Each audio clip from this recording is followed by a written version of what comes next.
Fund junction में आपका स्वागत है। मैं हूं डिम्पी कालरा। तो ये आधे घंटे का पूरा प्रोग्राम हमने आपके लिए डेडिकेटेड किया, जिसमें वायदा बाजार के कुछ ट्रेंडिंग स्टॉक्स हम आपके सामने रखेंगे, साथ ही इंडेक्स का व्यू पॉइंट भी हम आपके सामने उतारेंगे।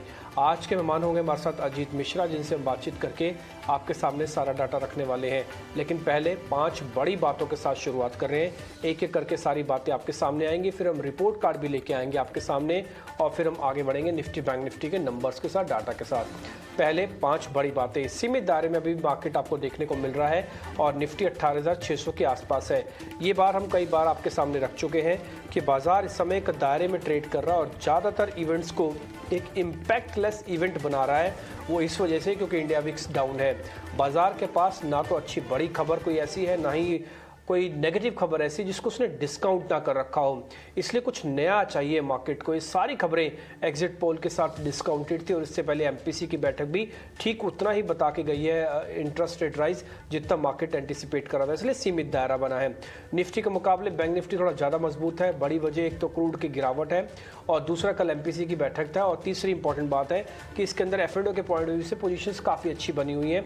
ये करेक्ट होने पर भी 43,000 के नीचे नहीं गया, जबकि निफ्टी हल्का करेक्ट होने पर भी 18,600 के नीचे जा चुका है। तो ये एक इम्पॉर्टेंट बात है। दूसरा, सरकारी बैंक, मीडिया, मेटल के शेयर्स में खरीदारी है। ये तीसरी इम्पॉर्टेंट बात। आईटी, फार्मास्यूटिकल्स, रियल एस्टेट शेयरों पे कुछ आपको दबाव दिख रहा होगा।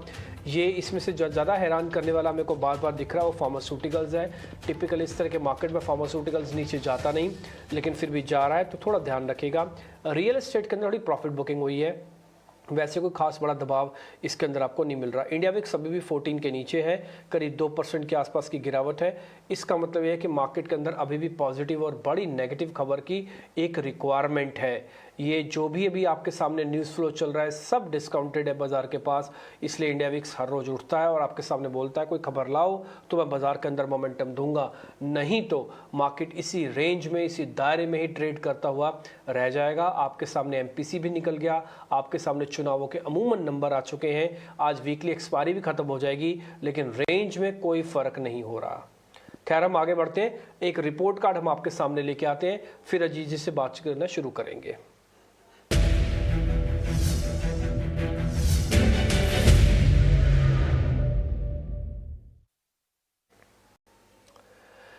तो रिपोर्ट कार्ड ये कहता है कि बजाज फाइनेंस की कल हमने पुट आपके सामने रखी थी। सौरभ सिसोदिया थे कल हमारे मेहमान, तो उन्होंने कहा था कि 6600 की पुट अगर आप लेके नहीं जाना चाहते हैं तो लेके जा सकते हैं। आपको करीब 7% तक का गेन वहाँ पे होगा। पावर फाइनेंस कॉर्पोरेशन को लेकर हमने उनसे एक सवाल पूछा था कि पावर को लेकर काफ़ी बज़ है, टाटा पावर, फाइनेंसिंग वाली कंपनीज, पीएफसी, उनमें बज़ है, क्या रखना चाहिए? थोड़ा स्लो मूवर होता है, लेकिन वो भी कल चला, कल 1.5% आपके काम आया। एलएनटी को तो लेकर आपको पता ही है, आज एक खबर भी आई है और साथ ही इसने 3 लाख करोड़ का मार्केट कैप पार कर लिया और एलएनटी के अंदर भी करीब 1% तक का गेन आपको मिला होगा। तो सौरभ की कुछ एक सेलेक्टिव कॉल्स हमने आपके सामने रखी हैं। आज भी हम अजीत मिश्रा से जब बातचीत करेंगे तो इन सभी कॉल्स को आप भी नोट डाउन कर लीजिएगा। हम तो करते ही हैं। जहां पर भी परसेंटेज रिटर्न में 1% से ज़्यादा आ जाता है वो इस रिपोर्ट कार्ड में आता है। 1% से नीचे वाले सौदे हम कैलकुलेट नहीं करते क्योंकि उसमें कुछ खास बड़ा मूव नहीं है, या तो स्टॉप लॉस लग जाएगा तो वो सौदे भी सिस्टम से बाहर रहते हैं। तो आपको 1% से ऊपर के जितने भी सौदे हिट हुए होते हैं वो आपको पता लग जाएगा, और अमूमन इनकी रेशो ऑन एन एवरेज वो 50, 60, 70% तक चली आती, कई बार तो 80% भी होता है। यानी कि जितने सौदे हम रख रहे हैं, उस 10 सौदे मान लीजिए रखे तो 8 या 9 सौदों में आपको प्रॉफिट आ रहा होगा, वो भी 1% से ज़्यादा आ रहा होगा हर एक ट्रेड में। तो इसलिए रिपोर्ट कार्ड बहुत ज़रूरी है। ये एक तरह का चेक एंड बैलेंस होता है एनालिस्ट का और हमारा, दोनों का ही। खैर, हम आगे बढ़ते हैं, अजीत जी से जुड़ने की कोशिश करते हैं और उनसे समझते हैं कि आज क्या करना चाहिए मार्केट में। पहले इंडेक्स पे व्यू लेंगे। अजीत, बहुत शुक्रिया, थैंक यू वेरी मच आज समय देने के लिए। पहला व्यू पॉइंट तो हमको आपका इंडेक्स का ही चाहिए सर। इंडेक्स पे भी आपका मूड क्या कहता है? देखिए, 2 इम्पॉर्टेंट चीज़ें जो हम नोटिस कर रहे हैं, आप हमको गलत या सही दोनों साबित कर सकते हैं। पहला, इंडिया विक्स ये कहता है कि जब तक 16.5-17 में नहीं आऊँगा कोई बड़ा मूव नहीं दूंगा। इस सुपर बुलिश ट्रेंड के अंदर हम अभी बने हुए हैं। 2 सपोर्ट है, 18,600 जिसको हम बार बार टेस्ट कर रहे हैं, और दूसरा 18,400। सर, प्रोबेबिलिटी कितनी लगती है हम 18,400 को टेस्ट भी करेंगे और ब्रेक भी करेंगे? अगर ये इसका जवाब है ना, तो फिर ऊपर आने के चांसेस कितने हैं सर? Good afternoon Dimpy. तो डिम्पी देखिए, आपके सवाल के 2 पार्ट हैं कि पहली बात कि क्या ये मंदी और बढ़ने वाली है, और अगर हाँ तो कहाँ तक हम जाने वाले हैं। तो देखिए यस, प्रॉफिट टेकिंग का बायस है, ग्राइंडिंग वे में हम नीचे जा रहे हैं क्योंकि जैसा आपने बताया कि 18,600 550 का जोन है, ऑलमोस्ट 3-4 दिन से हम वही देख रहे हैं, उन्हीं लेवल्स के पास आके मार्केट में बाइंग इंटरेस्ट इमर्ज होता है। क्या ये बॉटम हो सकता है? देखिए अभी कहना थोड़ा सा मुश्किल है, बिकॉज जिस तरीके से यूएस मार्केट में बहुत क्लोजली हम कोरिलेट करते हैं, वहां प्रॉफिट टेकिंग चल रही है कंपैरेटिवली, अभी तक हम स्ट्रेंथ दिखा रहे हैं। क्या ये चीज कंटिन्यू रहेगी आने वाले दिनों पे, ये देखना है। बट चार्ट्स के इंडिकेशन ये है डीपी की, जो 20 days of exponential moving average करीब 18,400 450 के अराउंड पे, उसको टेस्ट करने की पॉसिबिलिटी काफी ज्यादा लग रही है मुझे। अगर वो टेस्ट हो जाता है तो फिर एक आप थोड़ा हेल्दी वे में आप कह सकते हैं कि मार्केट में एक डिप आ चुका है, जैसे कि लास्ट टाइम भी इस तरीके के लेवल्स पे 20 ईएमएस के पास आके ही मार्केट ने अपनी रिकवरी दी थी। तो एग्जैक्ट टेस्टिंग शायद ना हो 18,400 की, बट यहाँ उसके नियर अबाउट के लेवल्स एक बार आ जाते हैं तो डेफिनेटली एक अच्छा बाइंग जोन बन जाएगा पोजिशनल ट्रेडर के लिए। इंट्राडे में जैसे कि आप देख भी रहे हैं कि कुछ खास हो नहीं रहा है ट्रैक्शन। मुझे लगता है कि ये मूव कंटिन्यू रहेगा जब तक कि आप 18,600 के ऊपर नहीं निकलते हैं इंट्राडे में। तब आप जाके करीब 18,700 750 तक के लेवल्स, कॉज आप बैंकिंग इंडेक्स को नोटिस करिए डिम्पी, कि जहाँ पे 43,400 का जो अपर बैंड है, बेसिकली ब्रॉडली जो एक रेंज चल रही है 42,900 से लेकर 43,400, उसको टेस्ट करने के बावजूद भी यहाँ पे बिल्कुल भी आप निफ्टी को मूव नहीं कर पा रहे हैं। तो ये इंडिकेट यही कर रहा है कि आपको चाहिए कि 18,600 के ऊपर अगर निकलता है निफ्टी और 43,400 के ऊपर बैंक निफ्टी, तब जाके आपको इंट्राडे में एक मूव देखने को मिलेगा, अदरवाइज डल रहेगा सेशन। अदरवाइज डल पीरियड रह सकता है। तो कुल मिला के साथ जिनके पास पोजीशन है वही काम करे ना, जिनके पास कुछ नहीं है वो कुछ ना करे ना अभी तक तो। जी बिल्कुल, देखिए इंडेक्स में अगर करना है तो मेरे हिसाब से बैंकिंग को आपको प्रेफरेंस देनी चाहिए, क्योंकि हम जैसे बात कर रहे हैं कि निफ्टी में शायद थोड़ा सा भी और ग्राइंडिंग मूव रहेगा, बट बैंकिंग जिस तरीके से आउट परफॉर्मेंस दिखा रहा है, बाइंग इंटरेस्ट बन रहा है, खासतौर से कुछ एक नाम जैसे एक्सिस बैंक ने आज अपना रिकॉर्ड हाई बना दिया, थोड़ी भी अगर स्ट्रेंथ एचडीएफसी और दूसरे काउंटर से बनती है तो शायद ये मूव एक्सटेंड भी करे।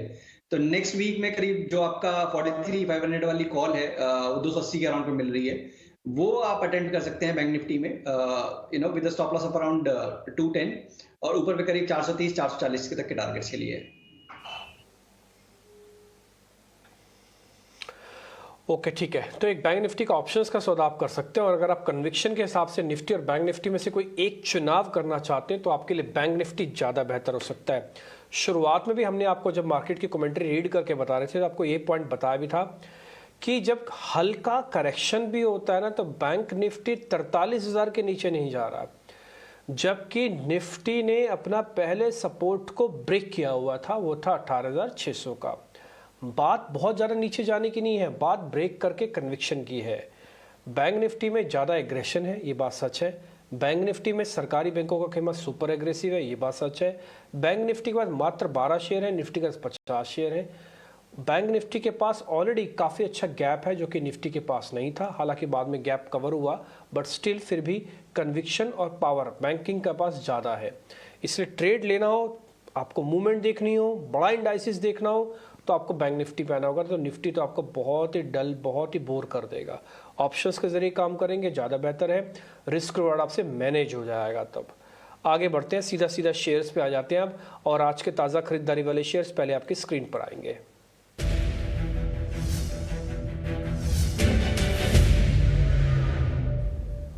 तो आज के दो शेयर हैं, कोरोमंडल इंटरनेशनल और भारत फोर्ज। आज हमने इनको चुना है। अजीत सर जरा इन दोनों को जरा चेक कर लीजिए, भारत फोर्ज को और कोरोमंडल को। एक्चुअली फर्टिलाइजर वाले स्पेस के सभी शेयर एक्टिव है, कोरो, आरसीएफ, फैक्ट सभी एक्टिव है। आप इसको चेक कीजिए, कोरोमंडल, दूसरा भारत फोर्ज।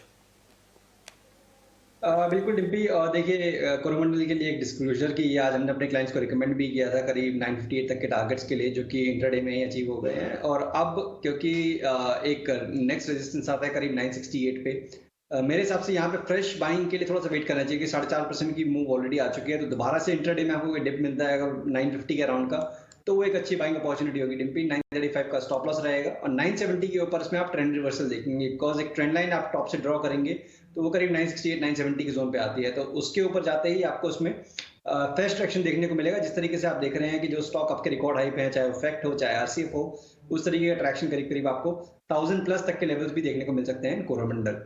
भारत फोर्ज में देखिए काफी स्ट्रॉन्ग ट्रैक्शन आया है, और इनफैक्ट काफी डल था ये स्टॉक, तो जिस तरीके से ट्रैक्शन आया मुझे लगता है कि इतनी जल्दी ये फेड आउट नहीं होगा। तो यहाँ पे डेफिनेटली आप लॉन्ग पोजीशन बना सकते हैं। 855 ये आपका स्टॉप लॉस रहेगा एग्जिस्टिंग पोजीशन के लिए, फ्रेश पोजीशन के लिए, और करीब 890 95 जो कि इसका रिकॉर्ड हाई भी है, वो आपका टारगेट एरिया। ओके ठीक है, तो आपने दोनों शेयर्स के बारे में बोला, आपने दोनों शेयर्स को टारगेट स्टॉप लॉस भी दिए, तो हम ये मान कर चलते हैं दोनों स्टॉक्स पे आपका कन्विक्शन हाई है। कोरोमंडल पे आपने बताया, अपने क्लाइंट्स को भी आपने रिकमेंडेशन दिया है। हम तो कल से ही आपको बता रहे थे कि ज़्यादातर फर्टिलाइजर स्टॉक्स पे ध्यान रखिएगा। आज कोरोमंडल तो आज 4.5% ऊपर है, लेकिन कल भी फैक्ट, आरसीएफ, कोरो, ये सभी शेयर एक्टिव थे। और उससे पहले चंबल, 2 दिन पहले चंबल एक्टिव था, तो चंबल को तो हमने छोड़ दिया था। ठीक है, अब कोरोमंडल की प्लेट एक बार आपकी स्क्रीन पर सामने आ जाएगी, लेवल्स आप अच्छे से नोट कर लीजिएगा। दूसरा है भारत फोर्ज, इसके अंदर भी आपकी बाय कॉल है, इसके भी टारगेट स्टॉप लॉस आपकी स्क्रीन पे छप के आएंगे, आप इसको जरा नोट कर लीजिएगा। तो दोनों के दोनों खरीदारी वाले शेयर्स आपकी लिस्ट में हाँ में आ गए, यानी इन दोनों पे आप सौदा लेके जा सकते हैं। ले रखा है तो प्लस करके होल्ड कर सकते हैं, नहीं ले रखा तो कम क्वांटिटी के साथ भी ट्रेड करने में कोई बुराई नहीं है। कोरो की प्लेट और साथ ही भारत फोर्ज की टारगेट स्टॉप लॉस की प्लेट आपकी स्क्रीन पर आ रही है, आप इसको अच्छे से नोट कर लीजिएगा। आगे बढ़ते हैं सर, शॉर्ट कवरिंग के 2 शेयर्स की तरफ हम आते हैं। आज जो है रैमको सीमेंट, सीमेंट में एक अच्छी बात यह है कि इसका इस बार का जो चलन है, जो बढ़ने वाला तरीका है, वो थोड़ा सस्टेन है, थोड़ा ज़्यादा बेहतर है और प्रॉफिट बुकिंग सीवियर नहीं है। नहीं तो अमूमन जिनको थोड़ा पुराने ट्रेडर्स हैं वो ये देखते होंगे कि सीमेंट चलने के बाद प्रॉफिट बुक कर लेता था, लेकिन इस बार ऐसा नहीं हो रहा। Ramco cement sir short covering का कैंडिडेट है। और दूसरा है पीएनबी, जिन लोगों को एक मौका नहीं मिला था पीएनबी के अंदर रैली करने का, एक छोटा मौका पीएनबी ने उसको दिया है वापस अंदर आने का, वो सर हो गए कंप्लीट। ये शेयर वापस चलेगा क्या? देखिए डिम्पी, पहले रैमको से बात करते हैं, बिकॉज सीमेंट स्पेस में हम सबको पता है कि जिस तरीके से तेजी अभी देखने को मिली, एसीसी अंबुजा ने लीड किया, उसके बाद आपने ग्रासिम, अल्ट्राटेक यहाँ पे अपना ट्रैक्शन आते हुए देखा। रैमको कहीं ना कहीं अंडर परफॉर्म कर रहा था इस पूरे पैक को, और अब अगर आप देखेंगे ना, तो जो एक डिक्लाइन आया था, शार्प डिक्लाइन 740 से लेकर 640, उस पूरे मूव को ग्रेजुअली ये कवर कर रहा है। बट चैलेंज में डिम्पी ये है कि करीब 735 740 के अराउंड पे 200 दिन की एक्सपोनेंशियल मूविंग एवरेज आ जाती है, और आपका प्रीवियस स्विंग हाई भी आ जाता है। तो ये देखते हुए थोड़ा सा यहाँ पे आपको एग्रेसिव रिस्क रिवॉर्ड नहीं मिलेंगे, मेरे हिसाब से 1:1 1:1.5 का ही रिस्क रिवॉर्ड मिलेगा। तो 705 के स्टॉप लॉस के साथ करीब 735 तक के टारगेट्स के लिए डेफिनेटली आप इसको अटेम्प्ट कर सकते हैं। उसके ऊपर जाएगा तब जाके थोड़ा सा आपको लगेगा कि हाँ इस बार स्ट्रेंथ बन रही है इसमें, और अगर स्ट्रेंथ ही प्ले करना है तो फिर UltraTech is a better candidate या Grasim is a better candidate. दूसरा पीएनबी, तो देखिए पीएसयू बैंक हम सब ने ही देखा है कि जो रीसेंट मूव रहा है ऑलमोस्ट वर्टिकल रहा है। मैं कुछ एक स्टॉक्स का देख रहा था, तो एक्चुअली में आप एक स्ट्रेट लाइन ड्रॉ कर दें तो उस तरीके से मूव कर रहे हैं। पीएनबी में भी देखिए ट्रैक्शन काफी अच्छा आया है, बट मेरे हिसाब से यहाँ 57 का एक हर्डल है, जहां पे ये ऑलमोस्ट टच कर चुका है। तो फ्रेश बाइंग के लिए अगर आप इसको करंट लेवल्स पे देख रहे हैं, तो स्टॉप लॉस भी मेंटेन करें 55.50 का, और बेटर ये है कि 57 के ऊपर बाय करें, क्योंकि एक बार जब डिसाइसिवली ये क्लोज हो जाता है उस लेवल के ऊपर, तो फिर एक कंफर्मेशन रहेगी कि ये मूव एक्सटेंड करेगा, और उस केस में करीब 65-70 तक के लेवल्स भी आपको देखने को मिल जाएंगे। बट एज ऑफ नाउ अगर किसी के पास एग्जिस्टिंग पोजीशन है तो 55 के स्टॉप के साथ मेंटेन कर सकते हैं। ठीक है अजीत सर, ये चारों क्वेश्चंस हमारे, या चारों के चारों शेयर्स ऑलरेडी आपने पास भी किए हैं, लेकिन इसमें 2 तेजी के थे, 2 शॉर्ट कवरिंग के थे। मैं एक सवाल आपसे और पूछना चाहता हूँ, मैं थोड़ा वॉल्यूम को कम रखना चाहता हूँ मार्केट के अंदर, ताकि मैं अपॉर्चुनिटी का ज़्यादा फायदा उठा पाऊँ। तो इन चारों ही शेयर्स में 2 शॉर्ट कवरिंग के रैमको पीएनबी और 2 तेजी के कोरोमंडल और भारत फोर्ज, इनमें से सबसे ज़्यादा कन्विक्शन आपकी किस में है, किसी एक शेयर में? देखिए इन चारों को अगर कंपेयर करेंगे तो डिम्पी स्ट्रक्चर सबसे स्ट्रॉन्ग भारत फोर्ज का है।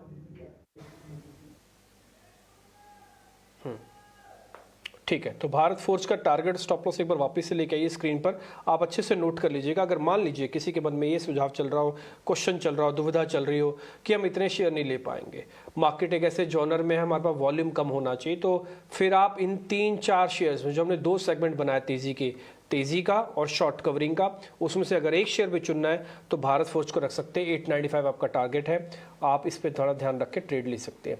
आगे बढ़ते हैं, अब जरा मंदी वाले शेयर्स की तरफ बढ़ते हैं। डिक्सन टेक्नोलॉजी, इससे उम्मीद काफ़ी थी कि काफ़ी तेजी से ऊपर आ जाएगा, बट धीरे धीरे करके फेल हो रहा है, फेड हो रहा है, मैं फेल भी नहीं बोलूँगा, फेड हो रहा है ये। दूसरा है कोटक बैंक, सर इन दोनों को जरा चेक कर लीजिए, कोटक बैंक और डिक्सन टेक्नोलॉजी आज के हमारे मंदी वाले शेयर्स हैं। बिल्कुल देखिए डिम्पी, वाजिब रीज़न है आपके पास डिक्शन को मंदी में डालने का, बिकॉज़ काफ़ी टाइम से कंसोलिडेशन बैंड में ये बेसिकली ट्रेड कर रहा था, करीब 4200 से लेकर 4650, और आज फाइनली उस बैंड को ब्रेक कर दिया और साथ ही साथ इसने लॉन्ग एवरेजेस के नीचे भी स्लिप हो गया।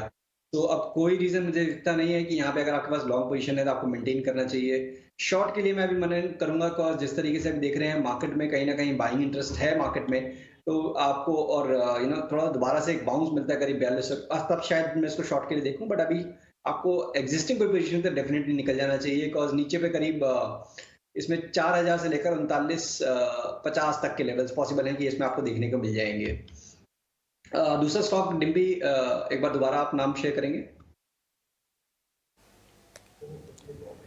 हाँ सर, दूसरा शेयर है कोटक बैंक। कोटक बैंक ये एक बहुत लंबे टाइम से चलता आ रहा है कि कोटक बैंक कब चलेगा, बिकॉज कहीं ना कहीं एक्सिस आईसीआईसीआई ने लीड किया with in the private banking space. उसके बाद इंडसइंड ने ज्वाइन किया और दूसरे जो बैंक्स ने भी ज्वाइन कर लिया, एचडीएफसी ट्विंस ने भी ज्वाइन कर लिया, बट कोटक में एक 1980 का जो हर्डल है वो शायद एक लक्ष्मण रेखा की तरह बना हुआ है, जिसको क्रॉस करना इसके लिए बहुत मुश्किल हो रहा है, और आज के सेशन में इसमें डाउन टिक भी दिखी है।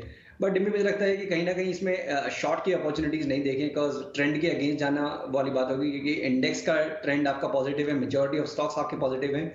बट यस, आपको डेफिनेटली अवॉइड करना है कोटक बैंक को लॉन्ग साइड के लिए, इन अजम्पशन की अब जैसे दूसरे बैंक चल रहे हैं तो ये भी चलेगा। तो प्लीज इस परसेप्शन में नहीं रहिए। एक्सेस लीड कर रहा है within the private banking space, and if you are a trader आपको वहां पे रहना है जहां पे कि लीड मिल रही है। तो इसको बिल्कुल अवॉइड करना है आपको। मुझे लगता है शायद 1880 के नीचे एक बार 1850-55 तक के लेवल भी इसमें पॉसिबल है डिम्पी। ओके ठीक है। अगर आप मंदी वाले शेयर्स में, अब देखा काफ़ी सारे लोगों को ना ये प्रॉब्लम होता है कि हम शॉर्ट्स नहीं कर सकते।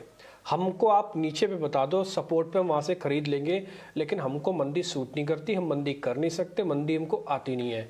तो ये ऐसे तो है ही मेजर प्रॉब्लम, लेकिन फिर भी अगर आप नहीं कर सकते तो आप अपना चुनाव कर लीजिएगा, कीजिएगा एक शेयर के मुकाबले 3 शेयर के मुकाबले एक मंदा का शेयर खड़ा कर लीजिएगा सिस्टम में, अगर आप पोर्टफोलियो बनाते हैं तो। उसमें डिक्सन टेक्नोलॉजी शेयर ठीक हो सकता है, आप एक बार यहाँ पे शॉर्ट करके चलें। कोटक को लेकर कन्विक्शन उतना स्ट्रांग अभी नहीं बन रहा है, लेकिन फिर भी आप डिक्सन को लेकर एक बार ट्रेड ले सकते हैं और ये आपके लिस्ट में आ जाएगा। खैर आते हैं जरा अनवाइंडिंग के 2 शेयर्स पे, और एक है डीएलएफ और दूसरा है सिंजिन। इन दोनों शेयर्स पे भी एक बार आपका व्यू पॉइंट चाहिए सर, एक बार जरा चेक कर लीजिए। एक डीएलएफ है और दूसरा सिंजिन है। डीएलएफ देखिए जरूर डिम्पी, थोड़ा प्रॉफिट टेकिंग जरूर आई है प्रीवियस स्विंग हाइस के पास से करीब 420 तक के लेवल्स टेस्ट करने के बाद। इनफैक्ट हमने अपने क्लाइंट्स को रिकमेंड भी कर रखा था, करीब 412-15 के अराउंड पे हमने एग्जिट करवाया। मुझे लगता है दोबारा से बाइंग की अपॉर्चुनिटी ही देखूंगा मैं, करीब 400 के अराउंड पे आपका 20 दिन का एक्सपेंशियल मूविंग एवरेज प्लेस्ड है, तो वो एक बाइंग अपॉर्चुनिटी होगी, बिकॉज एक जो नॉर्मल रिट्रेसमेंट है मेरे हिसाब से वही एक रिट्रेसमेंट चल रही है, तो उसके हिसाब से आपको 400 के अराउंड पे आपको बाई के लिए अपॉर्चुनिटी देखनी चाहिए। 390 आपका स्टॉप लॉस रहेगा, दोबारा से 420-425 तक के टारगेट्स के लिए। सिंजिन देखिए कहीं ना कहीं इसमें एक रेंज दायरा काफी लंबे टाइम से डिम्पी, ऑलमोस्ट 2021 के स्टार्ट से हम देख रहे हैं कि ऊपर करीब 650 और नीचे पे करीब 525-550, तो उसी बैंड में ही ये कर रहा है। अब दोबारा से अपने 200 दिन के एक्सपोनेंशियल मूविंग एवरेज के पास आ गया है। चार्ट पैटर्न भी ये इंडिकेट कर रहे हैं कि एक रिबाउंड की पॉसिबिलिटी है, तो यहाँ पे भी शॉर्ट की रिकमेंडेशन नहीं होगी, एग्जिस्टिंग पोजीशन आप होल्ड कर सकते हैं, बट फ्रेश बाइंग केवल डीएलएफ में अपना देखें, इसको अभी अवॉइड ही करेंगे तो बेटर रहेगा। ठीक है, सिंजिन को हम अवॉइड कर देते हैं। सिंजिन और बायोकॉन वैसे भी इस समय अवॉइड करने वाले शेयर्स हैं। आप इसमें दोनों रीजनिंग देख सकते हैं। क्या शेयर बहुत चले हैं, उसका जवाब है ना। क्या शेयर बहुत टूटे हैं, उसका जवाब है हाँ। तो शेयर बहुत टूटने पर या बहुत चलने पर कई बार कन्फ्यूजन हो जाती है कि अब यहाँ से क्या हो सकता है, ये और चलेगा या फिर और टूटेगा। तो इसलिए उस जब तक वो क्लैरिटी ना दे तो उस शेयर को ड्रॉप कर देना चाहिए। तो सिंजिन उस कैटेगरी में आ गया। रही बात डीएलएफ की, डीएलएफ में सौदा लेना चाहे तो किसी डिप पे, यानी कि जैसे सपोर्ट सर आपको बता रहे हैं वहाँ पे देख लेना। एक अच्छा एक इसके अंदर एक और अच्छी चीज़ भी मैं आपको बता दूँ, डीएलएफ के अंदर रियल एस्टेट सेगमेंट अपने आप में कंसोलिडेशन के ब्रेकआउट के कंफर्म की तरफ बढ़ रहा है। जैसे आपने बैंक में देखा, उससे पहले आपने कुछ और सेगमेंट्स में देखा होगा, जैसे एनबीएफसीज वगैरह में ऐसा कुछ रियल एस्टेट के अंदर हो रहा है। कंपनीज कम है, काम अलग अलग है, इसलिए उतने कन्विक्शन के साथ सभी पे आ नहीं पाते। थोड़ा नीश सेगमेंट है, इसलिए भी ज़्यादा बड़ी बात नहीं हो पाती। लेकिन कोशिश कीजिएगा रियल एस्टेट के अंदर अच्छे शेयर्स को पकड़िए, ना कि शॉर्ट कीजिए। आगे बढ़ते हैं। अब सर जरा अपनी ट्रेडिंग कॉल्स आप पहले बता देंगे, फिर मैं तेज़ी वाले सेगमेंट के 2 शेयर भी हैं, मौका मिलेगा तो वो भी पता करता हूँ। पहले आप अपनी जरा ट्रेडिंग कॉल्स बताइए सर। बिल्कुल डिम्पी, तो देखिए दोनों ही रिकमेंडेशन मेरी लॉन्ग साइड पे होगी। स्टॉक स्पेसिफिक जहाँ पे कि एशियन पेंट्स, इसमें देखिए काफ़ी अच्छी गिरावट के बाद एक कंसोलिडेशन का फेज चल रहा था, फाइनली इसमें अब ब्रेकआउट देखने को मिला है। तो मुझे लगता है कि जो ये रिकवरी है ये एक्सटेंड करेगी, करीब 3280 तक के लेवल्स आपको देखने को मिल जाएंगे नियर टर्म में। यहाँ पे 3190 के स्टॉक के साथ आप लॉन्ग पोजिशंस कर सकते हैं। दूसरा रिकमेंडेशन गुजरात गैस का होगा। काफी टाइट पैटर्न डिम्पी ये फॉर्म कर रहा है अपने लॉन्ग टर्म एवरेजेस के पास, और ऑफ लेट एक डिप के बाद दोबारा से इसमें रिकवरी दिख रही है। तो मुझे लगता है रिकवरी नियर टर्म में एक्सटेंड करेंगी, करीब 532 तक के लेवल्स यहाँ पर भी आपको देखने को मिल सकते हैं। 5-6 का आपका स्टॉप लॉस रहेगा। ठीक है, तो गुजरात गैस और एक एशियन पेंट है। गुजरात गैस पे मैं थोड़ा सा एक कमेंट आपको और बता देता हूँ। गुजरात में अभी चुनाव कंप्लीट हुए हैं, आज आपको वोटों की गिनती हो रही है। रुझान में भारतीय जनता पार्टी यानी कि सिटिंग सरकार वापस से आ रही है सत्ता में। तो गुजरात गैस को लेकर ये था कि गैस के प्राइजेस को लेकर शायद कोई फैसला ड्यू रह गया होगा। हालांकि गैस के प्राइजेस नीचे आए हैं, एथिकली इनको बढ़ाने तो नहीं चाहिए, लेकिन फिर भी इंडस्ट्रियल गैस को लेकर हो सकता है कोई फैसला ले लिया जाए, इसलिए इस शेयर पे ध्यान रखिएगा। 532 का आपका टारगेट है। दूसरा एशियन पेंट, ये तो क्रूड की गिरावट का सबसे अच्छा बेनिफिशियरी है। अमूमन ऐसा लगता है कि क्रूड साल के निचले स्तरों पर थोड़ा और समय निकालेगा, अगर पुल बैक आ भी गया तो ज़्यादा गंभीर नहीं आएगा, इसलिए एशियन पेंट्स को पूरा क्वार्टर मिल जाएगा अपनी बैलेंस शीट्स को ठीक करने का। बस एक आखिरी सवाल मैं आपसे पूछते हुए इस कार्यक्रम को सर ख़त्म करूंगा। एक बार इंडसइंड बैंक को देखेंगे सर आप? बैंकिंग में इंडसइंड बैंक है, हमारी आज की तेज़ी वाली लिस्ट में से है।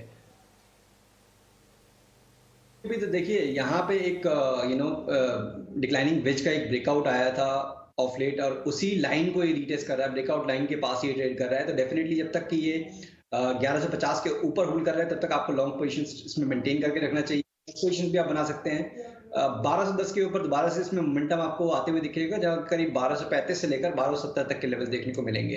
तो डेफिनेटली यहाँ पे आप 1155 के स्टॉप लॉस के साथ 1150-55 तक के टारगेट्स के लिए आप लॉन्ग पोजीशन इनिशिएट कर सकते हैं। ठीक है, इंडसइंड पे भी आपने दे दी है हरी झंडी, तो एक शेयर हमने आपकी लिस्ट में और जोड़ दिया। हम फिर से आपसे रिक्वेस्ट करेंगे, अगर आपको ऐसा लग रहा है कि आपके पास शेयर्स ज़्यादा है तो आप शेयर्स को कम कर सकते हैं, वॉल्यूम कम रखिएगा, और जितना हो सके ट्रेड को जितना अच्छे से मैनेज कर पाएंगे उतना बेहतर है। सौदा लेना और सौदा बेचना दुनिया का सबसे आसान काम है, लेकिन मैनेज करना दुनिया का सबसे मुश्किल काम है। खैर आगे बढ़ते हैं। सर कोई ऑप्शंस का ट्रेड है तो वो भी बता दीजिए। मैं मान लीजिए बड़े फ्यूचर्स नहीं लेना चाहता, मैं हल्का सस्ता टिकाऊ ऑप्शन लेना चाहता हूँ। सर कोई ऑप्शन का सौदा वो बताइए प्लीज़ जल्दी। बिल्कुल डिम्पी, तो देखिए यहाँ पे जिस तरीके से करेक्शन देख लिए आईटी पैक में, आईटी इंडेक्स के मेजर है इन्फोसिस, यहाँ पे भी एक अच्छी करेक्शन देखने को मिली है। जो ब्रेकआउट लेवल्स था उनके पास है, तो रिस्क रिवॉर्ड काफी फेवरेबल है। तो अगर आप देखेंगे 1600 वाली कॉल करीब 41 रुपए के अराउंड पे आपको ट्रेड कर रही है, तो ये आप अटेंड कर सकते हैं 28 के स्टॉप लॉस के साथ 68 तक के टारगेट्स के लिए।